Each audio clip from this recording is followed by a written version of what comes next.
አንድ አቅማዷ ፉርሽካ የበላችውን አህያ ግማሽ እንጀራ የበላ ሰውዬ ነው የሚነዳት። አየው ሆድ አያከብርም ጌታዬ። ሆድ ያስነዳል እንደ አህያ። ሙት ከልብ እኮ ነው እንዴ! እውነቴን እኮ ነው። ሆድ እንደ አህያ ነው የሚያስነዳ። ሆዳም ከሆናችሁ ትነዳላችሁ። እውነቴን ነው። ገባችሁ? ሆድህን ከቀነስክ ትመራለህ ማለት ነው። ሆዳም ከሆንክ ትነዳለህ። እንደዚህ ነው የምትሆነው። ሆዳም ሰው ምንጊዜም እንደተነዳ ነው የሚኖረው። የራሱ ሀሳብ የለውም። አህያ ምን ሀሳብ አላት? መነዳት ነው። አቱኑ እንደዚያ ጹሙ። ከጾምን ነው እግዚአብሔር የሚያከብረን። ከቃሉ ጋር ናችሁ? ከቃሉ ጋር ናችሁ ወይ? አዎ። እግዚአብሔር ከሁላችን ጋር ይሁን። እግዚአብሔርን የመነጋገሪያ ጾም ሙሴ ከዛ ምን አደረገ? 40 ቀን ጾመ። ከግንባሩ ላይ ብርሃን ሳለበት እግዚአብሔር። የእግዚአብሔር ብርሃን እንዲሳልብን የሚያደርግ ጾም ነው ይሄ ጾም። የእግዚአብሔርን ብርሃን ያንን ብርሃን ከመልበስ በላይስ ምን አለ? ያ ብርሃን ባለበት ደግሞ መኑ ዘይደምሮ ለብርሃን ውስተ ጽልመት፣ ጨለማን ከብርሃን ጋር አንድ የሚያደርገው ማን ነው አለ ቅዱስ ጳውሎስ። እንግዲህ ተመልከቱ፣ ስንጾም የእግዚአብሔር ብርሃን በእኛ ላይ ይሳላል። የእግዚአብሔር ብርሃን በእኛ ላይ ሲሳል ደግሞ ጨለማው ዲያብሎስ ከኛ ጋር ህብረት የለውም። ቤታችን መበጥበጥ አይችልም። አይምሯችን መበጥበጥ አይችልም። ለምን? ብርሃን ለብሰናል። ሙሴ ብርሃን ለብሶ ሲመጣ ታች የነበሩት ጣዖታት ተሰባበሩ። የሚጾም ሰው የሐሰት አማልክትን ይሰብራል፣ አጋንንትን። ብርሃን መልበስ ከፈለጋችሁ ጹሙ፣ መጨለም ከፈለጋችሁ ብሉ። የሚጾም ሰው የብርሃን ልጅ ነው። ሙሴ ጾመና ምን አደረገ? ከእግዚአብሔር በ10 ጣቶቹ የተጻፈ ምን ሰጠው? ታቦት። አስደናቂ ነገር ነው እኮ አላችሁ እንዴ! እግዚአብሔር የጻፈውን መጽሐፍ ተቀበለ። ቀለል ያለ ምስላች እናንተ እኮ ከዘፋኝ ስታስፈርሙ አይደል የምትሉን? ያውቃችሁ የለ ዘፋኙን ፈርምልኝ ስትሉ አይደል የምትሉት? እግዚአብሔር የጻፈው ደብዳቤ ግርም እኮ ነው የሚያደርገው። ከእግዚአብሔር መልእክት እንዲሰጣችሁ ከፈልጋችሁ ጾሙ። ደግሞ ሽልማት የሌለው ጾም የለም። እኔ በዚህ እርግጠኛ ነኝ። ሽልማት የሌለው ጾም የለም። የጾሙ መጨረሻ ላይ ሽልማት አላችሁ። ሽልማቱ ግን እናንተ በሚገባችሁም በማይገባችሁ መንገድ ሊሆን ይችላል። ያን ማስተዋል ደግሞ አስተዋይ ነፍስ ይፈልጋል። ከእግዚአብሔር ስጦታ እግዚአብሔር ምንድን ነው የሚለው? ለሙሴ በእጁ ጽፎ ሰጠው አይደል? ዛሬ ስለኛ ወበከመ ይጻፍ መጽሐፍ በቀለም ከማሁ ይጻፍ ልቡናነ በመንፈስ ቅዱስ። መጽሐፍ በቀለም እንደሚጻፈው ልባችን ምን ይላል? በመንፈስ ቅዱስ እጅነት ይጻፋል ይላል ቅዱስ ዮሐንስ አፈወርቅ። በመንፈስ ቅዱስ እጅነት ይጻፋል። ዛሬ እግዚአብሔር ልባችን እንዲጽፍበት እንዲቀርጽበት፣ እነዚያ ብሩካት እጆቹ ሰማይን አንጠልጥለው ያጸኑ ምድርና ሰማያትን ሁሉ የባረኩ እነዚያ የተባረኩ የእግዚአብሔር እጆች ብሩክ እጅ ያ እጅ በልባችን እንዲጽፍ ከፈለጋችሁ፣ ስጦታ፣ ጥበብ፣ ዕውቀት በህሊናችን ሰሌዳ እንዲጻፍ ከፈለጋችሁ ጹሙ። መደንቆር ከፈለጋችሁ ብሉ። ከቃሉ ጋር ናችሁ? ነቢዩ ኤልያስ ከኤልዛቤል ተሰዶ ሲሄድ መልአኩ አመጣና ተበሳጭቶ ወስዱት እንዲሁ ከዚህ ሁሉ መከራ እንግዲህ ግደለኝ አለ ይላል። ግን ኤልያስ ሞት ፈርቶ ሳይሆን ሰማዕትነትን ስጠኝ ማለት ነው ይላል ቴዎዶሲዮስ የሚባል ሊቅ ሃይማኖተ አበው ላይ ሲተረጉም። እባክህ ሰማዕትነትን አትንፈገኝ ሲል ነው እንጂ ኤልያስ ተናዶ አይደለም፣ ፈርቶ አይደለም ኤልዛቤልን ይላል። ዛፍ ስር ተኛ ይላል። ከተኛበት መልአኩ ቀስቅሶ ብላ አለው፣ አበላው። በላና ተኛል። ብላ አለው፣ አበላው። 2 ጊዜ አበላውና ኤልያስ 40 ቀን ተጓዘ። 40 ቀን ተጓዘና 40 ቀን ጾሞ ወደ ብሔረ ሕያዋን በሳት ሰረገላ ዮርዳኖስን ተሻግሮ ተነጠቀ። ጾም ምን ያደርጋል ስትሉኝ ወደ ሰማይ ይነጥቃል። ጾም ምን ያደርጋል ስትሉኝ ሞትን ይቃወማል። ኤልያስ 40 ቀን ጾመና ከሞት ዓይን ተሰወረ። ከዓይነ ሞት ይሰውራችሁ ይላል የገጠር ሰው ሲመርቅ፣ ይሰውረን።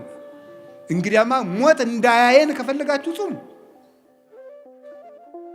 ከዓይነ ሞት ተሰወረበት፣ ወደ ሰማይ ተነጠቀ። ከፍ ያለ ልልና የሚሰጥ ጾም ነው። አሁን ይህንን ጾም ስንጾም እንደ ሙሴ ብርሃን ሳልብኝ፣ ቃል በቃል አነጋግረኝ፣ መልእክትህን በልቤ ጻፍልኝ፣ እንደ ኤልያስ ከሞት ሰውረኝ፣ ወደ ሰማይ ከፍ አድርገኝ ማለታችን ነው ስንጾም። ትልቅ በረከት እኮ ነው እግዚአብሔር እየሰጠን ያለ። ጾሞታል።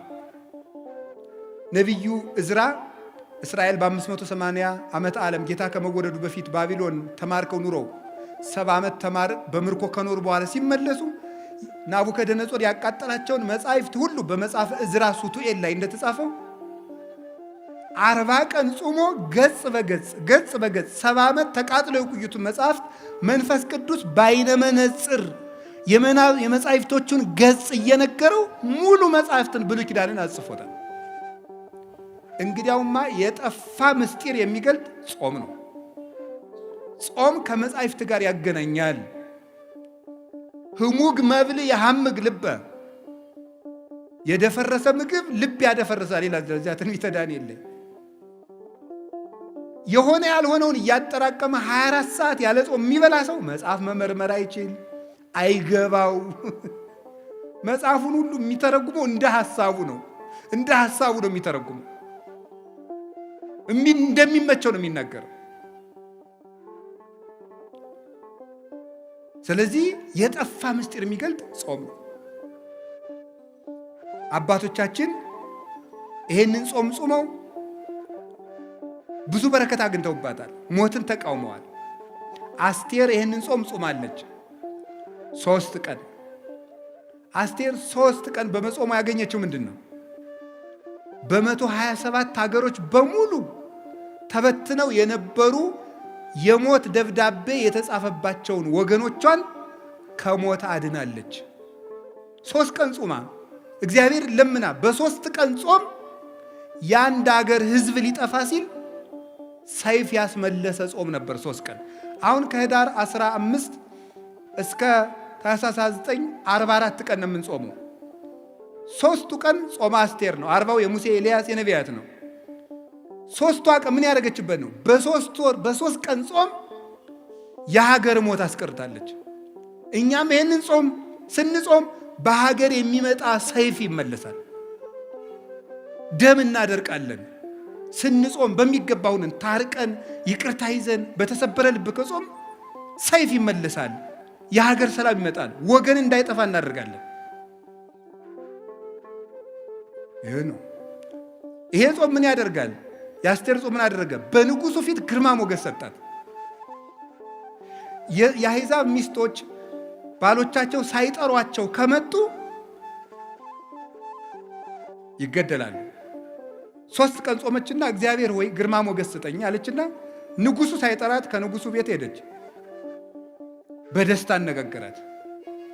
በሚገላት ንጉስ ፊት በምትገደልበት ርዕሰ ጉዳይ ሽራ ሂዳ ግርማ ሞገስ ያገኘችበት የ3 ቀን ጾም ነው።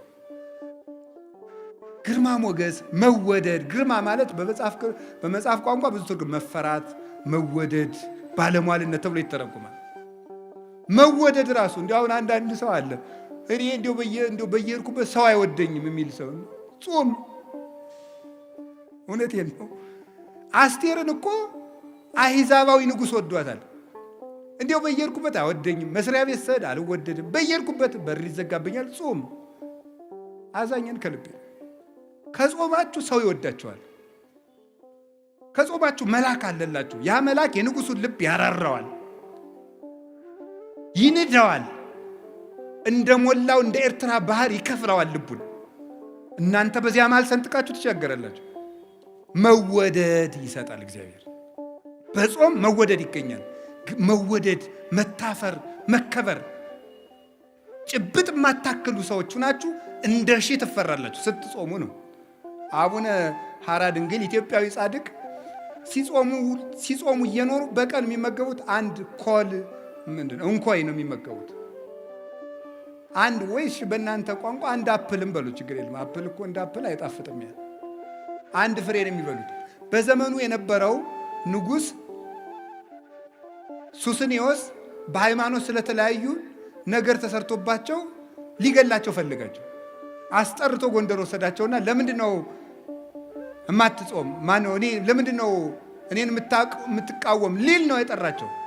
ሂደው ግን ከቤተ መንግስት ሲቆሙ ለምን ጠራይ ሲሉት እንዲሁ እንድትባርከኝና ሰላም ልልህ ነው ብሎ ነው የሰደዳቸው። ለምንድን ነው እንደዚህ ያደረገ ሲባል ግርማ ሞገስ፣ የተራቡለት ክርስቶስ፣ የተጠሙለት ክርስቶስ፣ እናት አባት የተውለት ክርስቶስ፣ ብቻቸውን የተሰቃዩለት ክርስቶስ፣ ከፍቶታት እኮያት ከአጣው ርኩሳት ከስጋ ጋር ከአጋንንት ጋር ከአራዊት ጋር ከብርድ ጋር ከፀሐይ ጋር ከብቸኝነት ጋር ከስደት ጋር የታገሱለት ክርስቶስ ግርማ ሞገስ ሰጣቸው። እናንተ ተከሳችሁ በሄዳችሁ ጊዜ እናንተ የምትናገሩ አይምሰላችሁ፣ የሰማይ አባታችሁ መንፈስ በእናንተ ላይ ይናገራል ያለው ተፈጸመላቸው። ወመምህር ዘይትቃወም ለነ፣ የሚከራከርልን መምህራችን ክርስቶስ ነው የተባለው ለዚህ ነው። አንደበት ይሆንለት ዝግ የሆነው አንደበታችሁ በተከሰሳችሁበት እየሰረቃችሁ ተከሰሱ አላልኩ። በምትገደሉበት አፍ ስም ግርማ የሚሰጥ ጾም ነው። የሚንበለበል ሰይፍ የሚመልስ ምንድን ነው? ጾም ነው። እንደዚህ ብቻ አይደለም። የሁል ጊዜ ስቃይ አውሬ የሆነው ሃማ የተገደለው በአስቴር ጾም ነው። ይገርማል። ጾም ማለት ያለ ሰይፍ የሚዋጉበት ረቂቅ የብርሃን ሰይፍ ነው። አስቴር ወገኖቿን የሚጨርሰውን ሃማን ለመጋደል ሰይፍ አልታጠቀችም፣ ጾመች። ስትጾም እሷ ሰይፍ ሳታነሳ የእሷን ወገኖች የሚገለው ሃማ ራሱ የእሷን አጎት ሊሰቅልበት ባዘጋጀው እንጨት ተሰቅሎ ሞተ። ለሚመለስ ጠላት ልብ የሚሰጥ ልቡ ለደነደነ ጠላት ደግሞ የሚዋጋ ሰይፍ ጾም ነው። ዮዲት የምትባለው 3 ቀን ጾማ ነው የእስራኤልን ጠላት ንጉሥ ያሸንፈችው። ጾም ጠላት ያሸንፋል። ይሄ ብቻ አይደለም። የተዋረደውን መርዶክዮስን ሹመት ሰጠው፣ ክብር ይሰጣል ጾም። ወድቆ የነበረውን ሃማ ስላልሰገደልኝ እገለዋለሁ ያለውን መርዶክዮስን በሃማ ወንበር ያስቀመጠ የአስቴር ጾም ነው። ጾም የተዋረዱትን ከፍ ያደርጋል፣ ትዕቢተኞችን ያዋርዳል። ጾም ወደ ክብር መውጫ መሰላል ነው። ይህንን ነው የምነግራችሁ።